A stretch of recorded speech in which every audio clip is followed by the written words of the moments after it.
Good morning, everyone. Welcome to CMSA GR seminar. Today, we are glad that Dr. Pengyu will give us a talk. Pengyu got his doctoral degree in Zurich, and now he's a researcher in BIMSA. He has a deep research in non-hypersurface and the foliation. And he has made a big step to the proof of Null Penrose inequality. Today, he will talk about asymptotic geometry of non-hypersurface in Schwarzschild spacetime and Null Penrose inequality. Let's welcome Dr. Pengyu. Pengyu, if you are ready, please take it away. Yeah. Okay, thanks for the organizer for this invitation. So in today's talk, I will talk about my work on Null Penrose inequality. And as the title suggests, I will talk mainly concerned the case in a perturbed Schwarzschild spacetime. And the main tool of my work is the perturbation theory of null hypersurface. Okay, so let's start the talk. So this is the overview of the talk. So first, I will give some background and explain what's the Penrose inequality and the null Penrose inequality. And in the second part, I will introduce talk about important notation in my work. So it's called the constant mass exact function foliation. So this foliation is important because in our work, this foliation has a very nice property, which is the Hawking mass is monotone non-decreasing around this foliation. Okay, and the third part is the main results of my work. Okay, so I will explain what I exactly proved and also discuss some important feature of the result and the proof. Okay.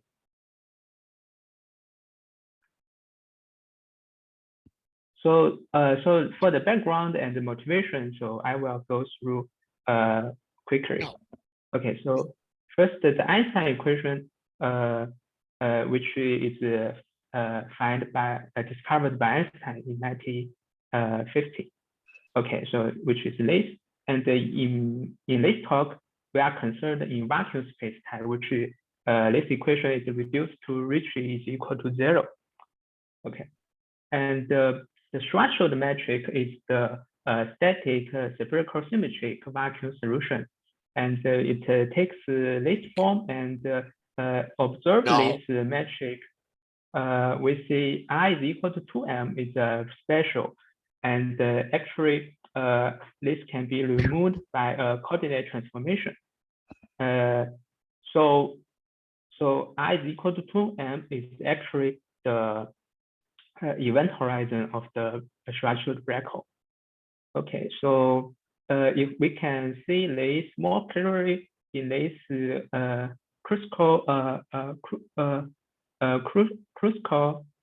Dankerous coordinate, which is a double null coordinate system, and we can see the geometry of this black hole from this two-dimension picture. Okay, so each point in this picture is a 2 dimensions round surface, and the I is the radius of this surface.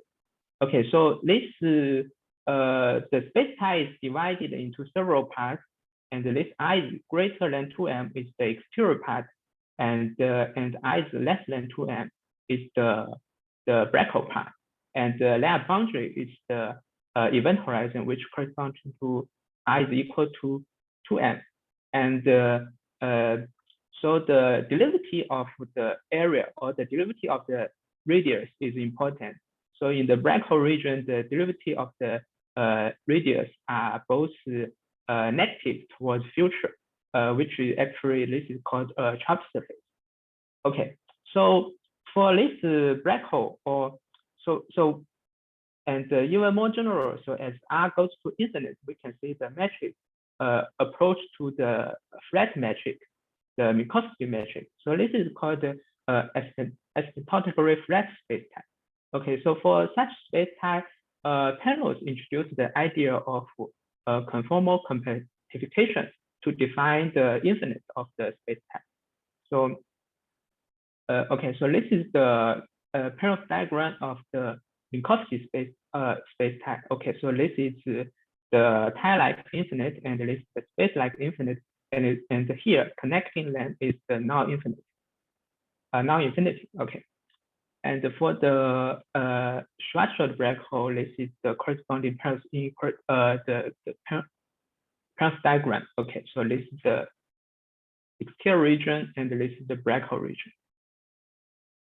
Okay, so in general, okay, so in general, how to define the black hole region? So for a general spacetime, we first use the conformal compactification to define the non-infinite and consider the path of the non-infinite, and then the complement of the path of the non-infinite will be the black hole region, which any point cannot commute with the non-infinite. Okay, and this is proved by Penrose that the existence of a closed Schwarzschild surface implies the existence of the black hole region. Okay, so Penrose introduced the notation introduced by Penrose actually is very important for us to even to formulate the Penrose inequality. Okay, so first, what's the area, or what's the mass of the black hole? So this is a problem. And what's the mass of the total spacetime? This is another problem we both need to define. And if we don't know what's the where the black hole is, we cannot talk about the mass of the black hole. And if we don't have a good mathematical definition of the non-infinite, we can also we cannot say what's the mass of the total spacetime. So these two notations introduced by Penrose are very important. Okay, so the Penrose inequality, roughly speaking, is the inequality concerns the mass of the black hole and the mass of the total spacetime, or the total mass of the spacetime. Okay, so what's the mass of the spacetime? Okay, so at space-like infinite, this is introduced, defined by three physicists, which is called the ADM mass. Okay, and in our case, we are concerned the mass at non-infinite, and this notation or this definition is given by Bondi, which is called the Bondi mass. Okay, so this is also this is a work like even before the non-infinite is defined, but this Bondi is defined consider the axial symmetric space solution. Okay, so I will not give the exact definition of the Bondi mass because this later we will use the limit of Hawking mass to define the Bondi mass. But here I just want to emphasize one thing: is this Bondi mass certifies very useful or very important property, which is monotonicity. So at future non-infinite, the Bondi mass is monotonic, non-increasing. So if you go from space-like infinite to future time-like infinite, the Bondi mass would be monotone, non-increasing. Okay, and with in most cases, the limit of the Bondi mass at a space like infinite will be the ADM mass. Okay. So this is the mass of the space-time we concerned in this talk. So what's the mass of the black hole? Okay, so there is a well-known, well-accepted definition, which is related to the area of the event horizon. Okay, so the story, so Christodoulou, he introduced the concept of irreducible mass for Kerr and the Kerr-Newman black hole, but they are both stationary solution. Hawking makes the decisive discovery that the event horizon area is the cannot decrease in any process, and it has a very simple relation with the irreducible mass in the Kerr and the Kerr-Newman black hole. Okay, so it's given by this formula. Okay, and for the irreducible mass, we know it's less. For these two stationary black hole, we know it's less or equal than the total mass. Okay, so we have this inequality. Okay, so at this point, we can already see what's the Penrose inequality, which is just this inequality for more general black holes. Okay, and Penrose, he gave a heuristic argument, which we presented here. Okay, so we consider a gravitational collapsing of certain material.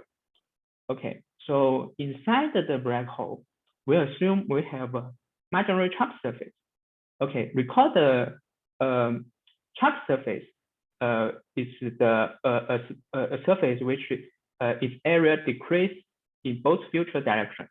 Okay, so a marginal charge surface is if you go a little bit inside, you will become charged. Okay, so this will be an outmost marginal charge surface. Okay, so this has a good property. This is a local. You can define it locally, so you don't need to know the whole structure of the space-time. Okay, but in most cases, we know this marginal charge surface lies inside the black hole region. Okay, so here, if we go outward, so the area of the increase, so we have first inequality, which is we can compare the area of this marginal charge surface with the area of the event horizon. And since we know the event horizon area is monotone, non-decreasing, so we can go to future space like time like infinite. So we got some limit. Okay, at space like at time like infinity. So we assume the space-time finally settles down to a stationary black hole. Okay, so in the stationary black hole, we have this inequality. Okay, so we know the area of the event horizon is less or equal than 16 pi, the mass of the total space-time, but it's measured at the space like infinite. Okay, so then we use the Hawking, the Bondi mass monotonicity property, so we can go backward to space like infinite. So we got the comparison between a marginal charge surface and the ADM mass of the space-time. Okay, so we can call this the Penrose inequality. Okay, so but this is just a heuristic argument. So there's one important case of the Penrose inequality, which is proved in I think in early I think in the late 90s. So it's proved by two groups of mathematicians. One is by Huisken and Yeoman. The other is by Brand. So they gave two independent proof. Okay, so the Riemannian-Penrose inequality is a special case. So if you consider the space-time is time-like symmetric about a space-like infinite. Okay, so then you restrict, then you pick this space-like hypersurface, and on this space-like hypersurface, the marginal charge surface will become minimal surface, and of course the mass is the ADM mass. Okay, so we compare the area of this minimal surface with the ADM mass. Okay, so the approach of the Huisken and Yeoman, they use inverse mean curvature flow. The inverse mean curvature flow has this nice property that the Hawking mass is monotone non-decreasing. Okay, so this is actually a very natural approach, and this is the motivation behind the constant mass aspect function variation. So we have similar idea that we want to find a certain flow of variation such that the Hawking mass is monotone non-decreasing.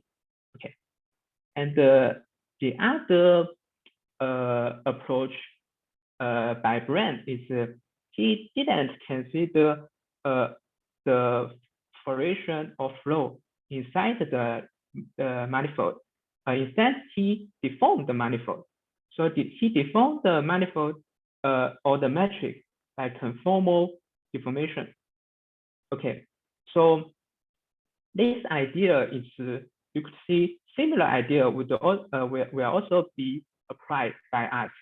Okay, so we will perturb null hypersurface, which you can think this is similar to the approach of Brand. So he deformed the metric, but in our case, we will perturb the null hypersurface, and we will see how these two ideas are combined in our work. Okay, so what's the Null Penrose inequality? Okay, so the Riemannian-Penrose inequality is like we restrict the space-time to space-like hypersurface. The Null Penrose inequality is like we consider the inequality on null hypersurface, which will compare the area of a marginal charge surface with the Bondi mass at non-infinite. Okay, and this is very natural, right? So the right-hand side, we just replace the ADM mass by the Bondi mass. Okay, you can see actually the Null Penrose inequality is a little bit stronger than the Penrose inequality, because if you go this direction, the Bondi mass would actually increase.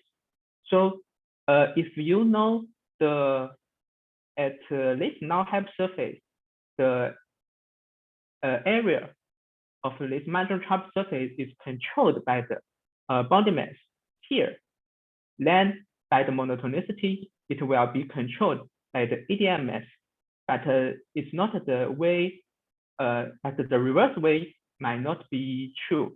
So if you know the area of this marginal charge surface is controlled by ADM mass here, we cannot derive that is controlled by the Bondi mass here. Okay, unless in one case you can conclude it if the ADM here is equal to the Bondi mass here, but this requires there's no incoming radiation after this null hypersurface. Okay. Okay, so this is the Null Penrose inequality we are interested. Okay, so in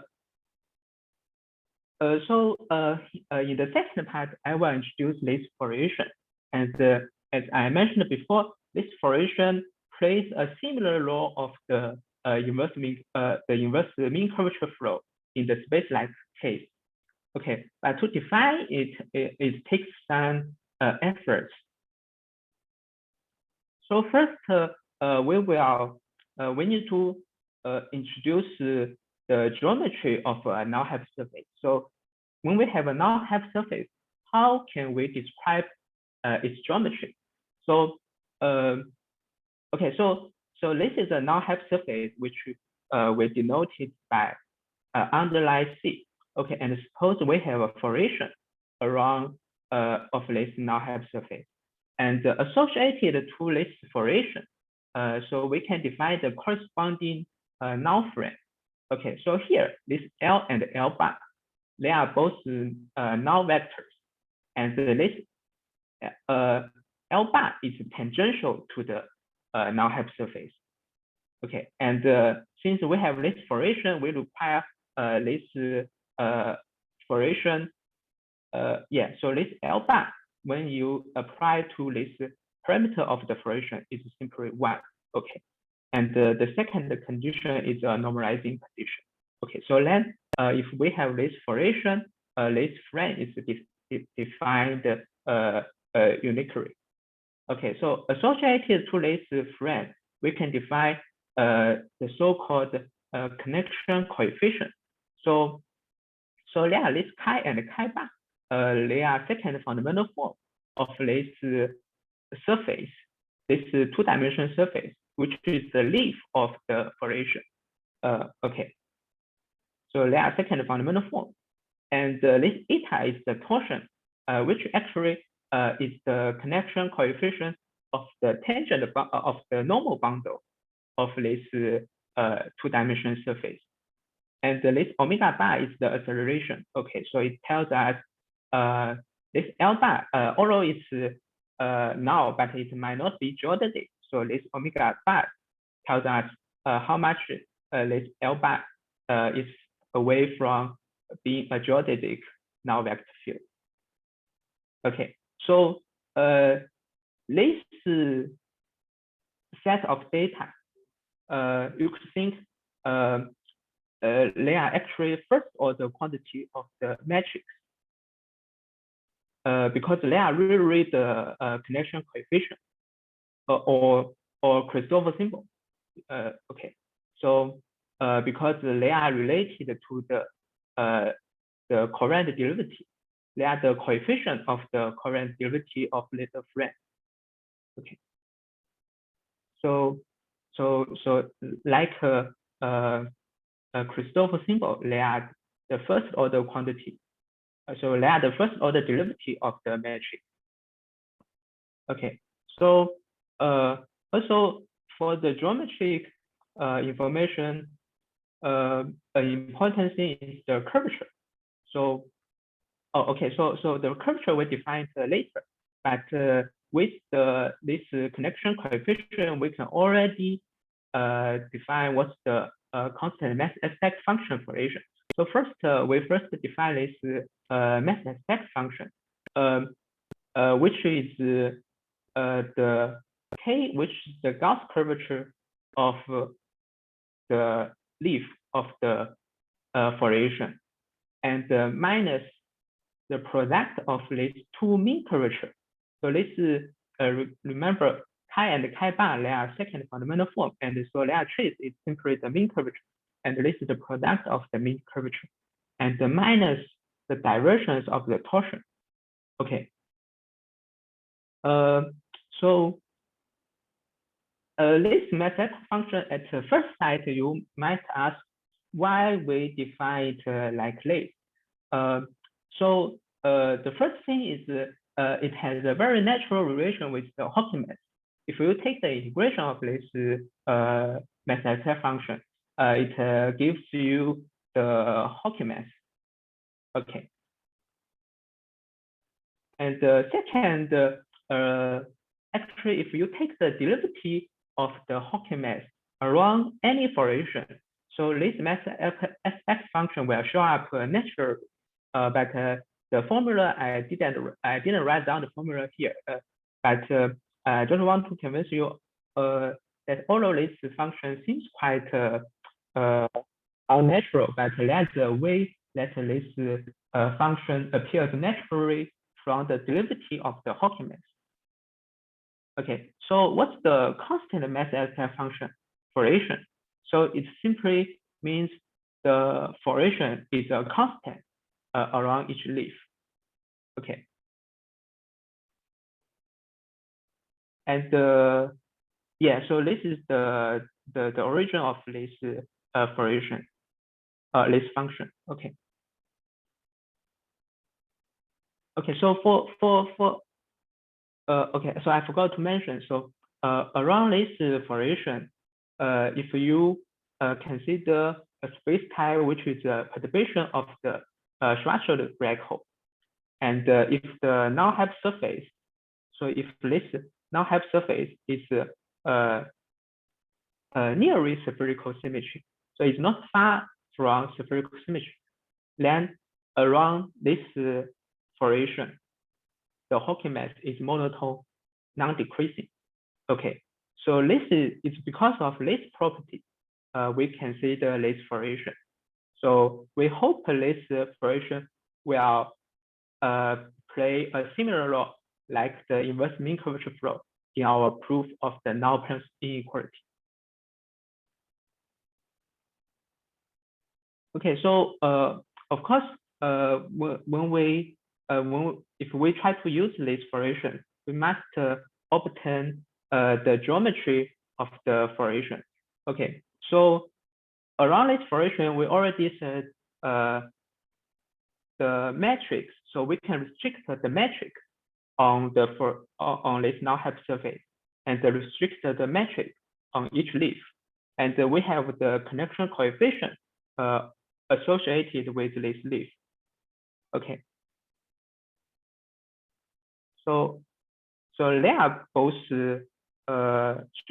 geometric information. And the metric is the first, you can think of the metrics, they are zeroth order, and the connection coefficient, they are first order. And the second order geometric information is contained in the curvature. Okay. So let's consider this hypersurface is embedded in some rich flat space-time, in some vacuum space-time. Then we can decompose the curvature, the Riemannian curvature, in terms of this frame. Okay, so so here is alpha, alpha bar, beta, beta bar, rho, and sigma. They are just components of the curvature, and they contain all the information of the Y curvature. And since we are in since the rich curvature is flat, so the Y curvature contains all the information of the Riemannian curvature.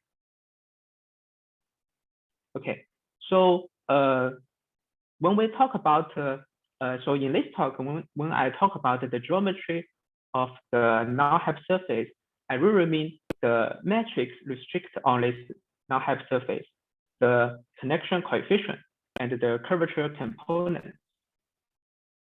Okay, so for this fluctuation, so we have associated equations connecting these geometric quantities.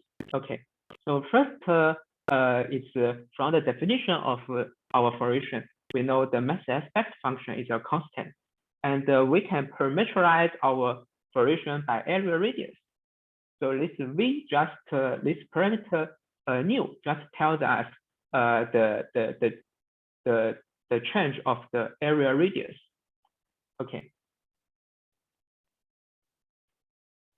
Okay, so so the equation consists of two types of equation. One type of the equation is called the propagation equation, because this is related to the derivative of the connection coefficient around the null direction. Okay, so if you take the derivative of this mean curvature, so it's given by these two equations. And if you take the derivative of the mass aspect function, is given by this equation. Okay. And we also have elliptic equations.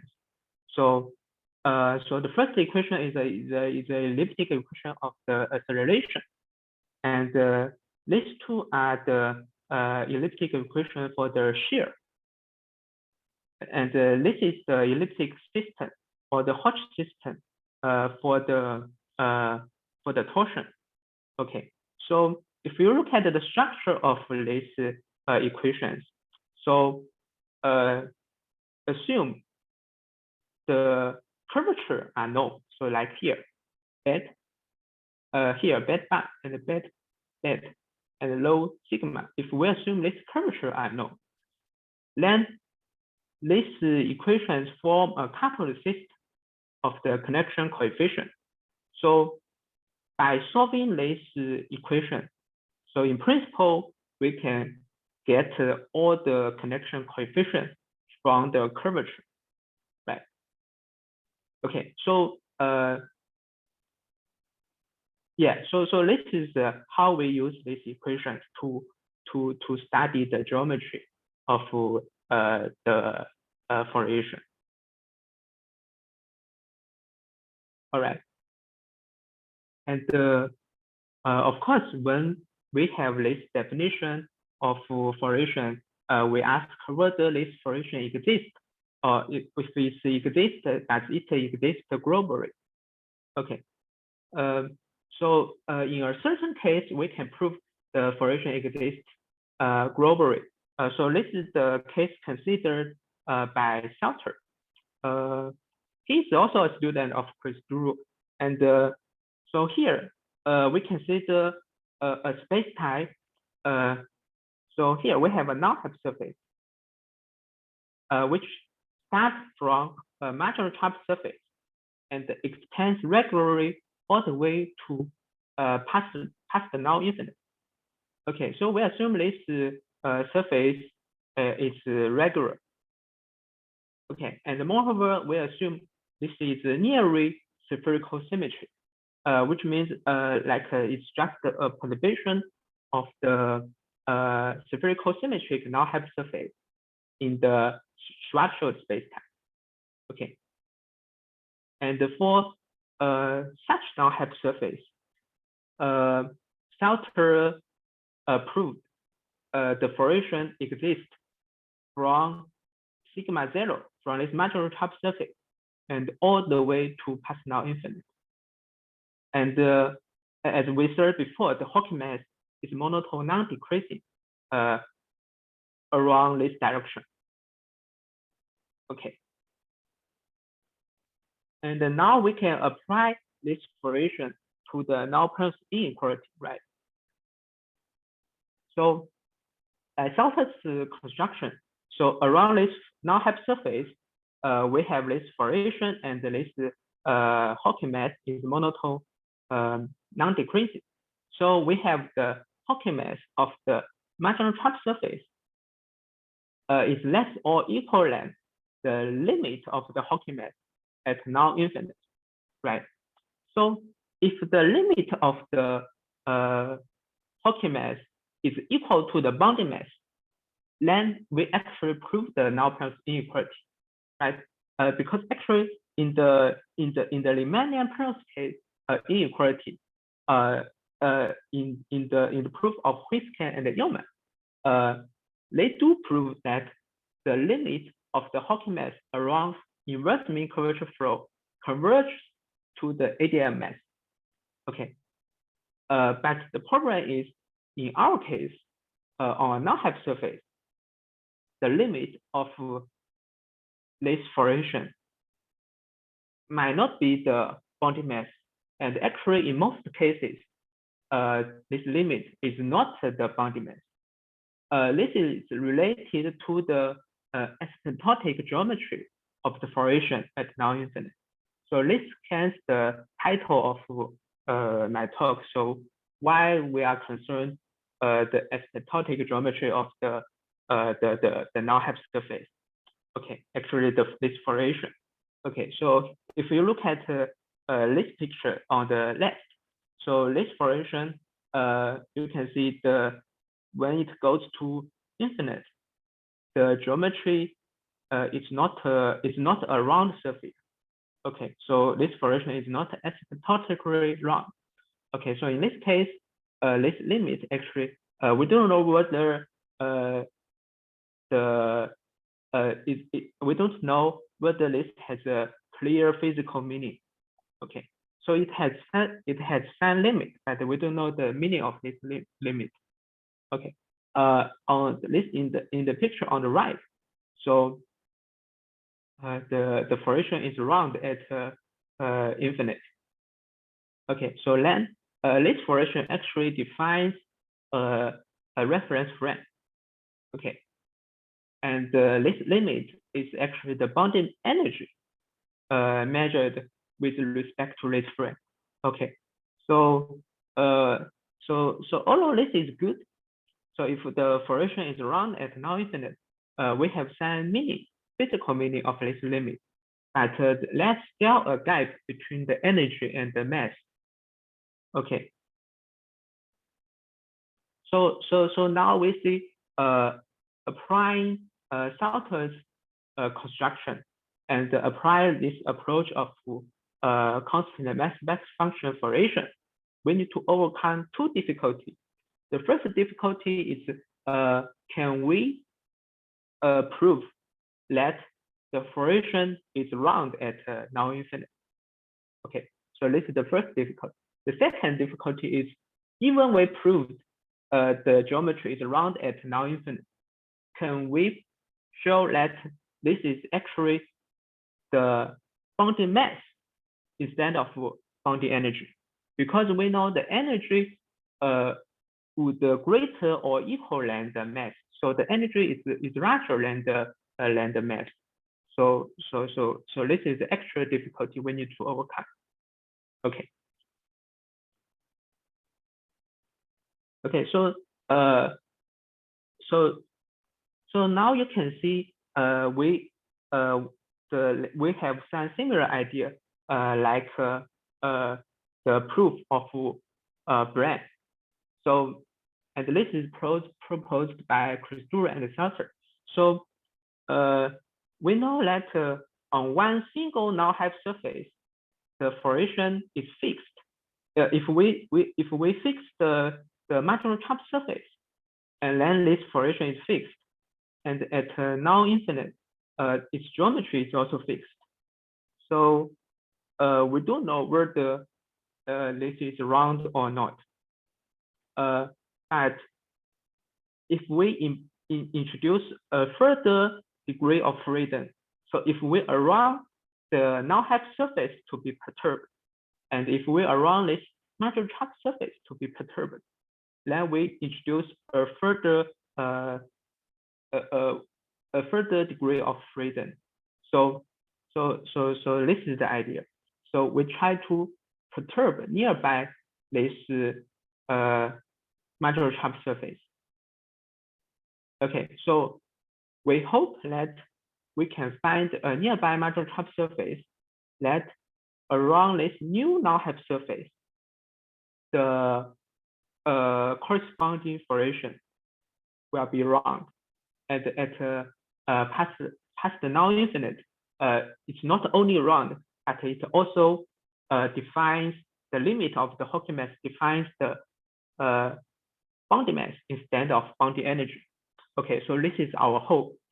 And to achieve this, to verify this proposal, we must study the perturbation of the marginal top surface, of course, and we also need to study the perturbation of the geometry of the formation. Okay. Okay, so this is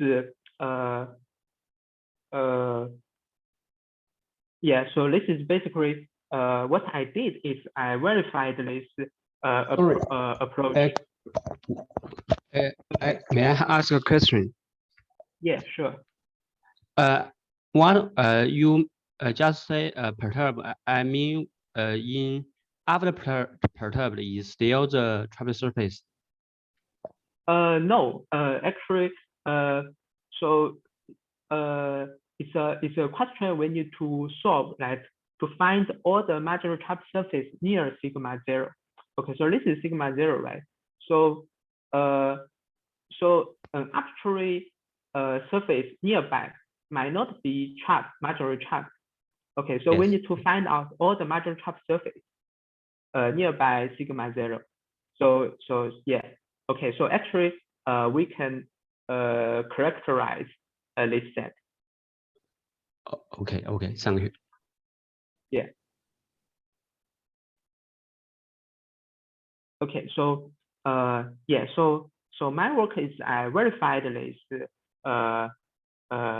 this proposal that actually we in the case of a perturbed vacuum Schwarzschild spacetime, we can find not only one, actually we can find a family of null hypersurface. On this null hypersurface, the Null Penrose inequality is true. Okay. So let's see. So before I discuss the exact result I obtained, so I will first describe the perturbation of the geometry of the formation at null infinite, and we use the result in exactly Schwarzschild spacetime to show you the basic ideas. And after you know this result, this Null Penrose inequality is actually quite natural. Okay, so what's the, so let's formulate the question. Okay, so here assume we have a double null coordinate system. Okay, and the sigma 0, 0 here, this is a marginal trapped surface, and this null hypersurface is the initial null hypersurface we have. Okay, so we try to perturb this null hypersurface. Okay, so how we perturb it? So we can first perturb this sigma 0, 0 in the outgoing null direction, right? So we can perturb it in this direction. So after we perturb it in this direction, we obtain another surface. And for this surface, we can consider the corresponding incoming null hypersurface. Okay, so it's like if you give me a function f bar, and we can use this t f bar to construct a family of surface s sub t. And for each s sub t, we consider its incoming null hypersurface. So we get a family of null hypersurface. Okay, so for each null hypersurface, we can construct the corresponding formation, right? And the basic question is this. So we want to know how the geometry of this formation change with respect to this parameter t, because this parameter t is the parameter of this family of null hypersurface, right? So it's like we want to know how the formation change when we change the null hypersurface. Okay, so this is the basic question. Okay, so the solution of this question has a very neat answer in Schwarzschild spacetime. So we consider the linearization of this of the linearized perturbation of the geometry of this leaf of this formation. Okay, so we can explicitly write it down. So assume f bar is a single a spherical harmonic. Okay. Okay, so for example, this is the eigen this is the spherical harmonic of degree L. Okay, so and we consider the Gauss curvature of the formation. Okay, so this is the renormalized Gauss curvature because we need to renormalize it by the area, right? Because it became larger. So we need to rescale it back to size 1, and we consider the change of the Gauss curvature. The change of the Gauss curvature actually characterizes whether the sphere is round or not. If the Gauss curvature is equal to 1, then the sphere is round, right? Okay, so we consider this renormalized Gauss curvature. And since we are concerned of the asymptotic geometry, so we consider we are interested in the limit of this renormalized Gauss curvature. And for this perturbation, so if we perturb in this direction by spherical harmonics, then the corresponding change of the Gauss curvature is given by this formula. Okay. You can see this formula is explicit, and there's an interesting factor, which is lambda times lambda minus 2. Okay, so when L is equal to 1, which is the spherical harmonics of degree 1, then lambda 1 is equal to 2. So actually this is 0. So it means this change of the Gauss curvature at certain kernel, and this kernel corresponding to here is corresponding to the expand by constant function and expand by the spherical harmonics of degree 1. Okay, so actually this is not so surprised, because if I didn't write down the change of the metric. If you write down the change of the metric, you will see actually the change of the metric on the linearized level. It's a linear change. It's a linearized conformal change. Okay, and for the conformal deformation of the sphere, so we know that we have the conformal group, and this conformal group is exactly this 4-dimension. Is given by this 4-dimension space. Okay. Okay. So we know. Okay. So let's go back to our problem. Okay. So we know that when we change the formation, or when we change the null hypersurface, the Gauss curvature is changed by this formula, and it has certain kernel and it has certain co-kernel, and the tool is so this calculation is the basic tool of our unlinear construction. So when we perturb the null hypersurface, we want to control the Gauss curvature at null infinite. So we will use this linear operator to construct a sequence, so the goal is if the initial Gauss curvature is very close to 1, and we try to use this linearized operator to construct a perturbation of the null hypersurface such that the final sequence of null hypersurface such that it converges to a actual null hypersurface, which the Gauss curvature is exactly 1.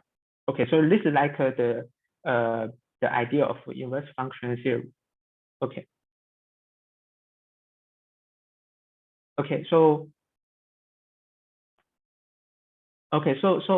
use this, we can see that there's a hope that we can deform the null hypersurface such that the formation is round.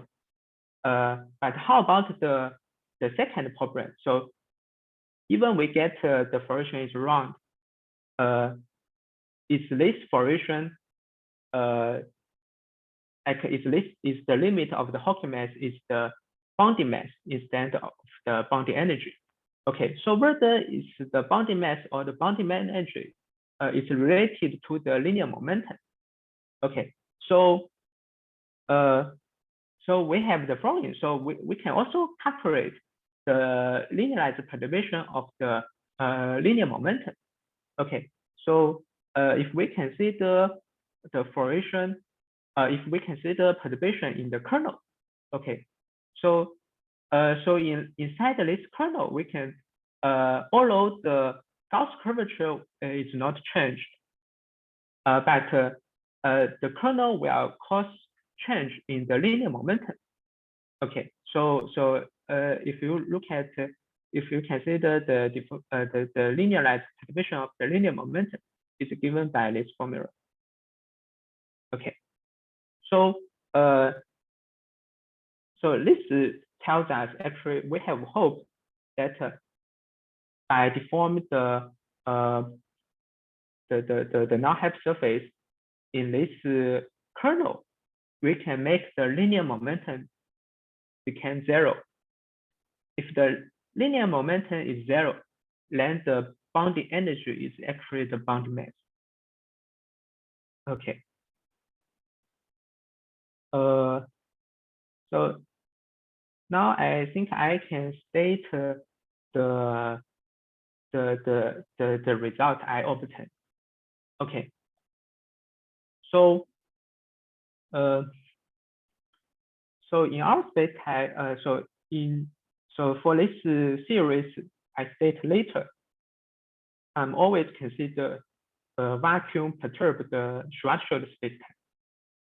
Okay, so in such spacetime, actually we can find a 4-parameter family of marginal trapped surface, and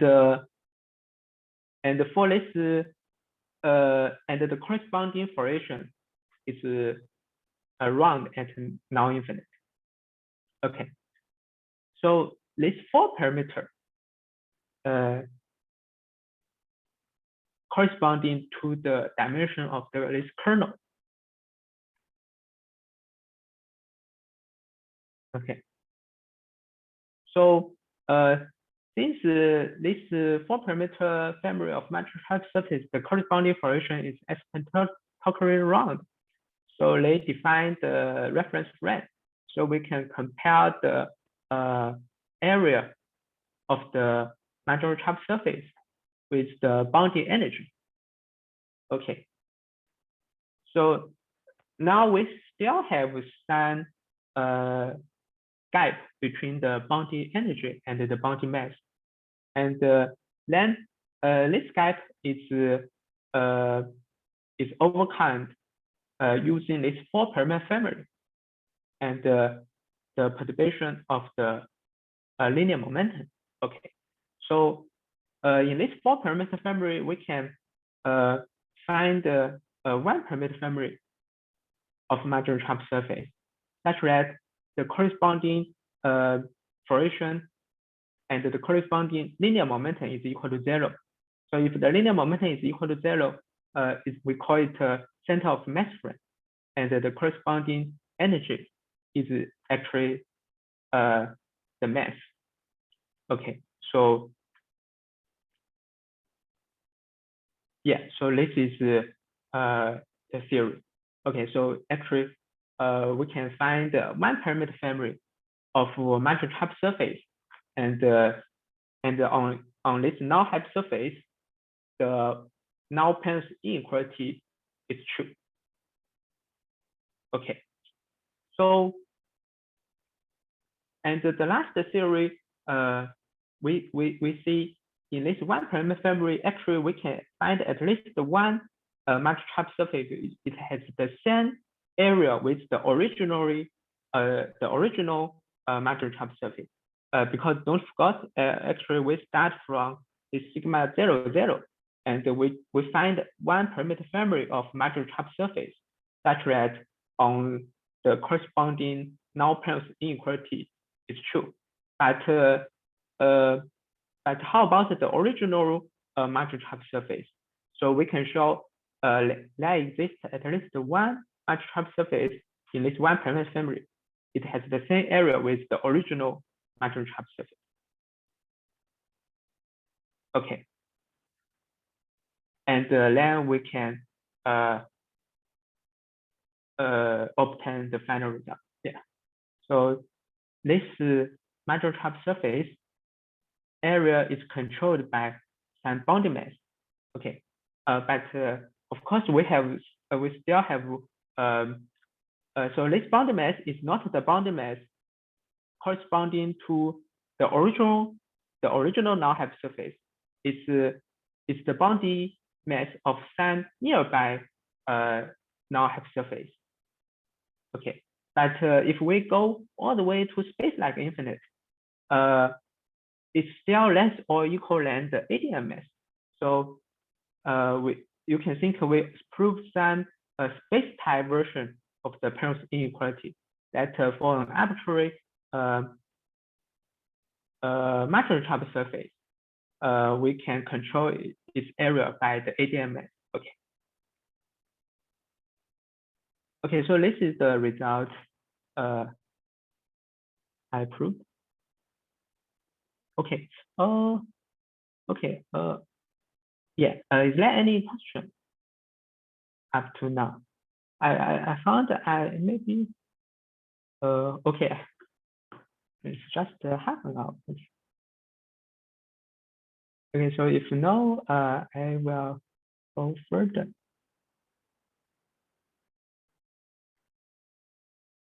Yeah, I think I will finish early. Yeah, okay. So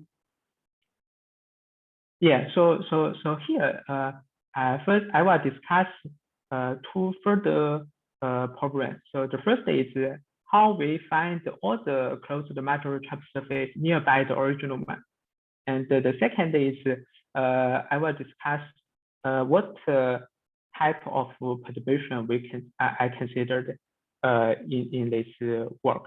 Okay.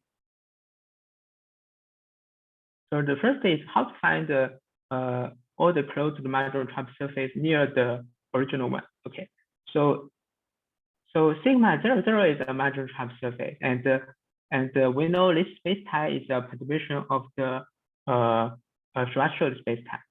Okay, so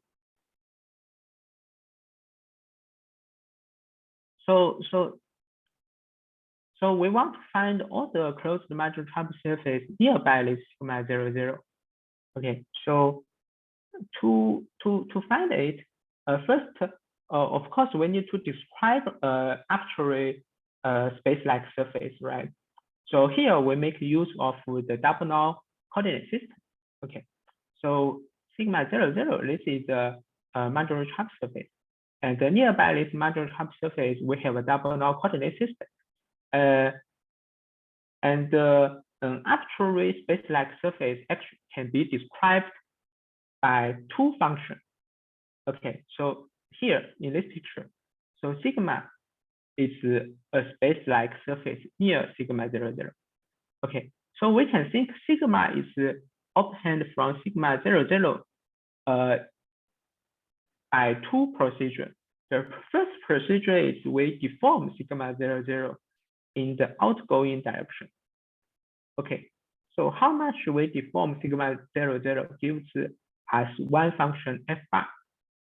Then we can deform sigma 0,0 further in the other direction. Okay, so by these two directions, so yeah, so this is the second deformation. Okay, so this is the first deformation from sigma 0,0 to sigma 0. Okay, so this is the deformation in one outgoing null direction, and then this f is the other direction.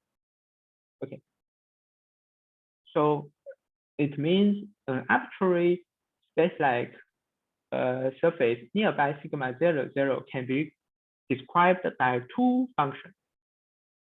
Okay, so the problem is, the question is, we want to find the marginal type surface, which means we want to find a surface such that its outgoing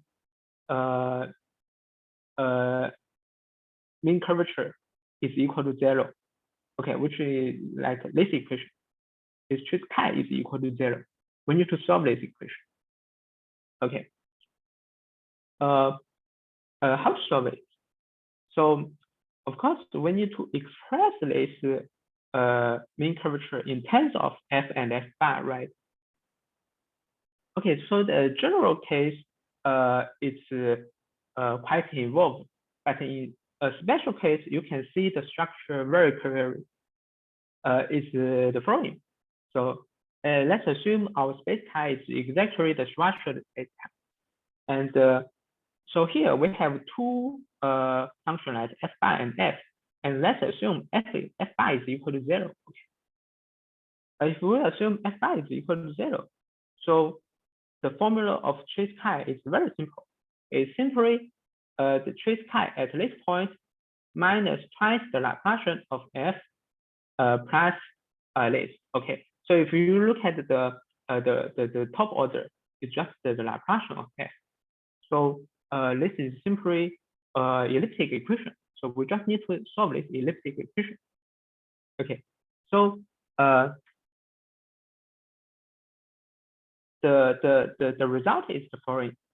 So roughly speaking, wherever you give me f bar, so if you give me f bar, then we can find f such that this is equal to 0.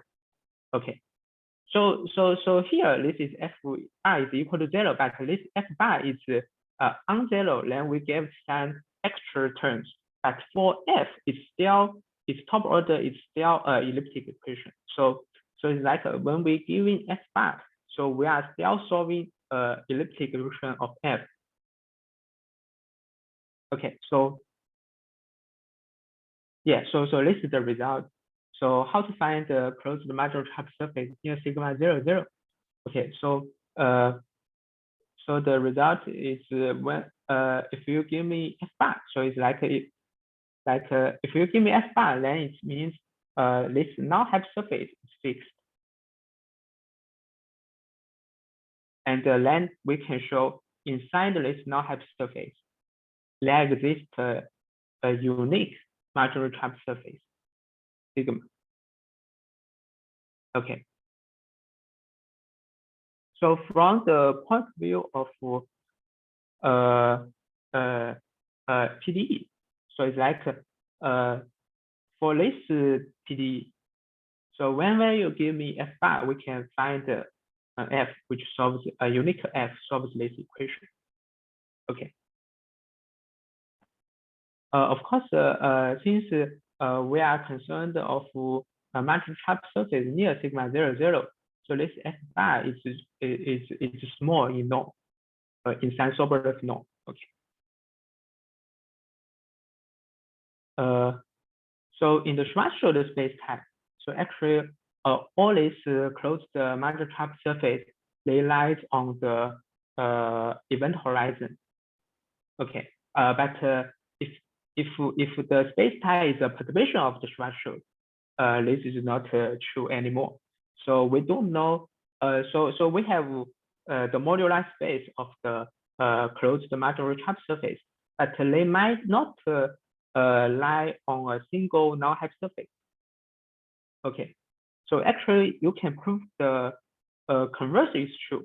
So if all the closed marginal trap surface lies on a single hypersurface, you can prove this hypersurface must be a null apparent horizon. Okay. Okay, so this is how we obtain all the closed marginal trap surface near the given one.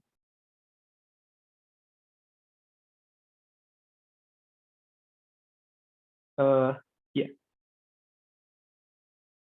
Okay, so this is the last part of my talk. So I will talk about the spacetime. So here I just talk very roughly. So we are consider a vacuum perturbed Schwarzschild spacetime. But what's exactly the perturbation? What's this perturbation mean? Okay. So again, we express our Schwarzschild metric in a double null coordinate system. But this coordinate system is not it's a double null coordinate system, but it's not the Christodoulou coordinate system. It's a little bit different. Okay, so so this is a general case, but in the Schwarzschild case, here we have the corresponding omega square is given by this function. So R0 is the area, is the radius of the event horizon, which is 2f. Okay, so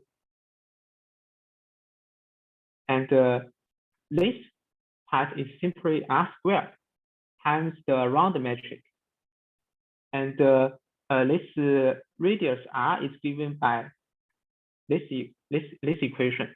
So if you give me S and S bar, you will solve R. Okay.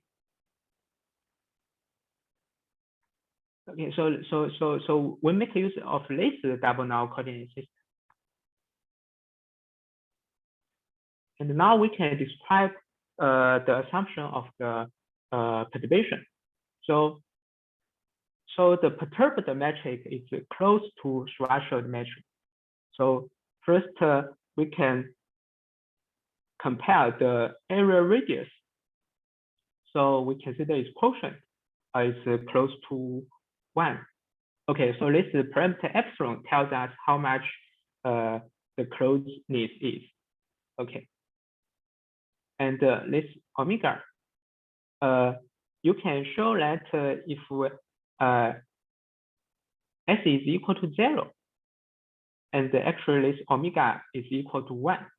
Okay, so we have this omega is close to 1, and its derivative is also small. And in particular, this we have certain decay as assumption. Okay, and this vector B is the shifting vector. Okay, and it also has certain decay. And here we can see the tangential direction of the null hypersurface is important.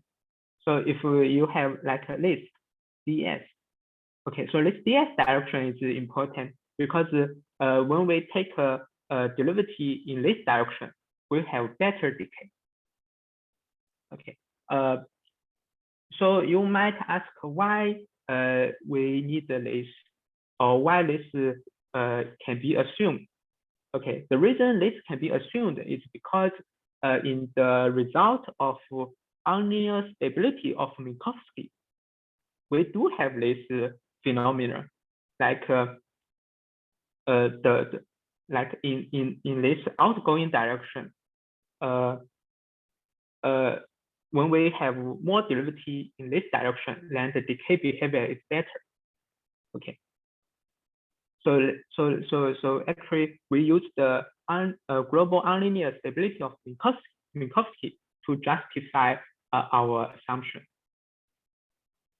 Okay, so to justify this decay assumption. Okay. Okay, so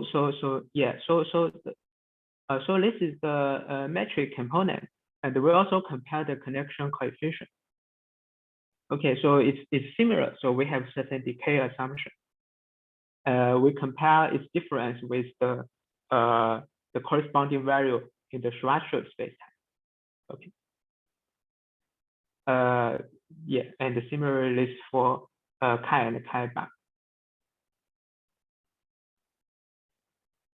And also, okay, so this is for the curvature component.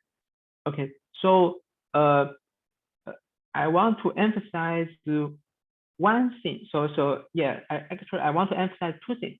The first thing is rho, the component rho. Because in Schwarzschild, the only unvanishing curvature component is this rho component.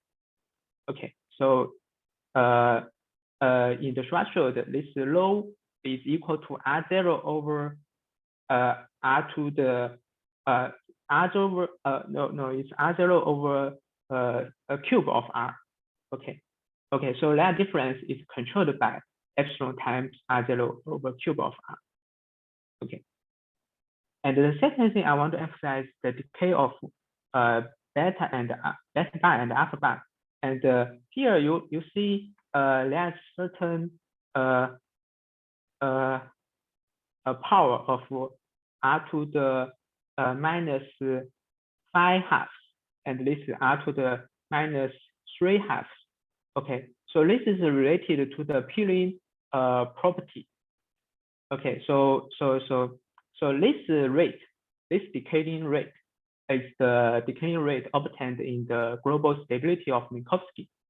Okay, we cannot assume further than this. Yeah, otherwise it's unnatural. Okay, so this is the natural assumption. Yeah. Okay, so basically this is the end of my talk. Okay, I think I go through too fast. Sorry. Yeah. It's okay. Yeah. Any comments or question are welcome. Thanks for Dr. Pengyu. Thanks for your wonderful talk. Any questions or comments?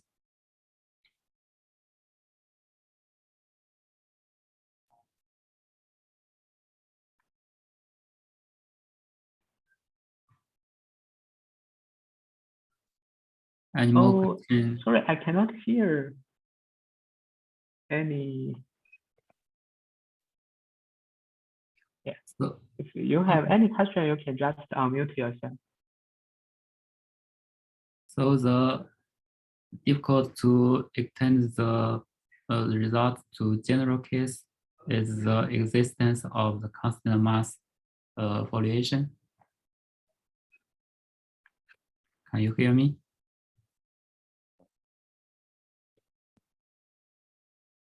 Hi, Pengyu.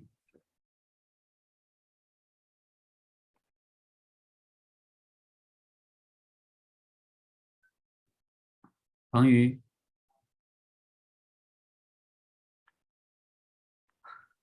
Something.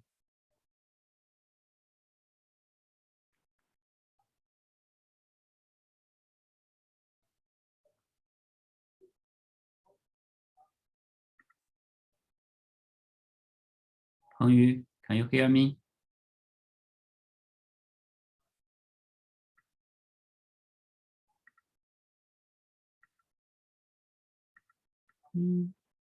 Okay. Something is wrong.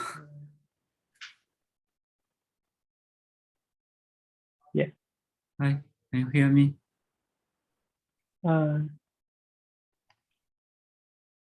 I cannot hear anyone. Is there a problem with my? Can you hear me? Are you talking, Xue? Yeah. Because I cannot hear you. Okay. Okay. Let's stop recording and can